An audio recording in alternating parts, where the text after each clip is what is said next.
کہ شعبان سے پہلے جو مہینہ آتا ہے وہ رجب کا مہینہ ہے، اور رجب کا مہینہ حرمت والے قابل احترام مہینوں میں سے ہے۔ ان مہینوں میں مکے کے سردار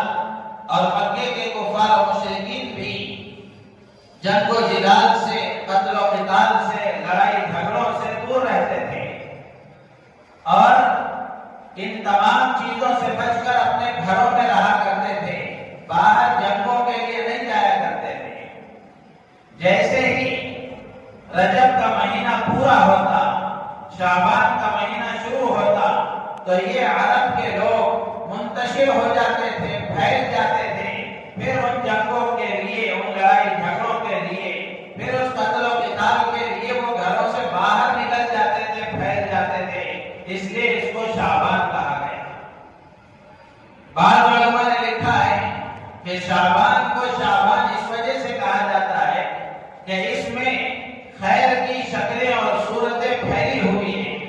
خیر کے مواقع پھیلے ہوئے ہیں۔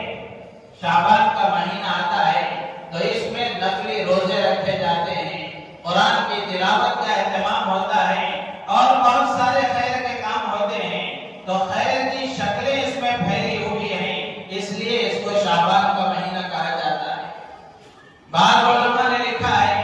کہ شعبان کے ایک معنی آتے ہیں ظاہر ہونا، تو شعبان کو شعبان اس لیے کہا جاتا ہے کہ شعبان کا چاند نظر آتا ہے، تو شعبان